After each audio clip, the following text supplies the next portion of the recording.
হরে কৃষ্ণ। তো মাতাজি আপনারা 3টা প্রশ্ন করা হবে, মানে 2টার উত্তর দিতে পারলে আপনার জন্য এই পুরস্কারটা থাকবে, গ্রন্থটা। তো প্রথম প্রশ্ন হচ্ছে যে আমাদের ধর্মের নাম কি? সনাতন ধর্ম। আমাদের ধর্মের নাম সনাতন ধর্ম। অসংখ্য ধন্যবাদ আপনাকে, মাতাজি খুব সুন্দর উত্তর দিয়েছে। তো এবার দ্বিতীয় প্রশ্ন। তো দ্বিতীয় প্রশ্ন হচ্ছে যে আমাদের বর্তমান কোন যুগ চলতেছে? এটা কলিযুগ চলতেছে। কলিযুগ। আমাদের যুগ কয়টি? 4টি বর্তমান চলতেছে কলিযুগ। মাতাজি অসংখ্য ধন্যবাদ, 2টা প্রশ্নের উত্তর দিতে পারছে। 3 নম্বর প্রশ্ন হচ্ছে আপনার যে আমাদের কলিযুগে ভগবান কোন রূপে আবির্ভূত হন? আবির্ভূত হচ্ছে কৃষ্ণই তো। কলিযুগে কোন রূপে আবির্ভূত হন ভগবান?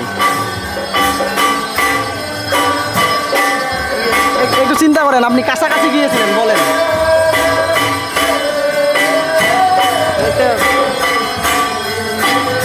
সবসময় বলি আমি। তো একটু think করেন, পারবেন।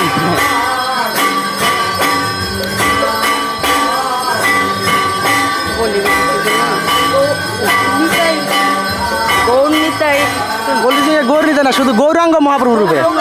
কলিযুগে ভগবান গৌরাঙ্গ মহাপ্রভু রূপে আবির্ভূত হন। হ্যাঁ। ধন্যবাদ অসংখ্য।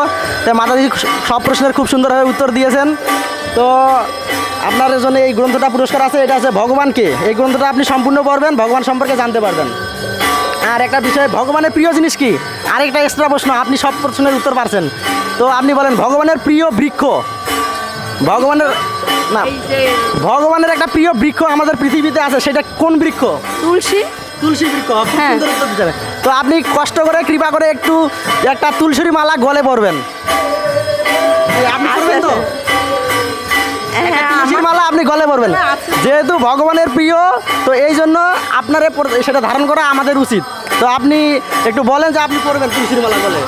হ্যাঁ, আমি মিথ্যা বিশ্বাস দেবো না, কারণ কি আমি তো পড়িনি, মনের ভিতর যেটা আছে এটাই বড়।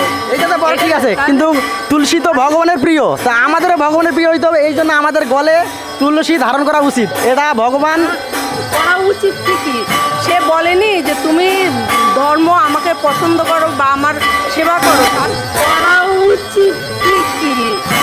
সে বলেনি যে তুমি ধর্ম আমাকে পছন্দ করো বা আমার সেবা করো, তার জন্য তোমার কিছু দেখাতে হবে, এই নমুনা তো সে বলেনি। ঠিক আছে, দেখাতে হবে না, কিন্তু ভগবানের প্রিয় তো হইতে হবে। ভিতরে যেটা আছে এটাই তো বাস্তব, তাই না? কাউকে দেখাতে হবে যে আমি তুলসীমালা পড়লাম কিন্তু আমি তার সেবা করলাম না, এটা কিন্তু ঠিক না, তুলসীর মালা আপনি যে কোনো সময় করতে পারেন, যে কোনো সেবা করেন কি করেন না, এটা কোনো নিয়ম কারণ, আপনি যাই খান না কেন, যাই করেন না কেন, তুলসীর মালাটা পরা যায়।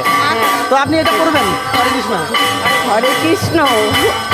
আমি করবেন, যে কোনো সময় এটা পরা যায়। হ্যাঁ, এটা মানে আপনি যা কিছু খান না কেন, গ্রহণ করেন না কেন, এটা আপনার মানে পড়লে কোনো সমস্যা নেই, করতে পারবেন। হ্যাঁ, তা আমি জানি যে কোনো অসুবিধা, কারণ মন পবিত্র থাকলে সব কিছুই করা যায় বা সব কিছুই করা যায়।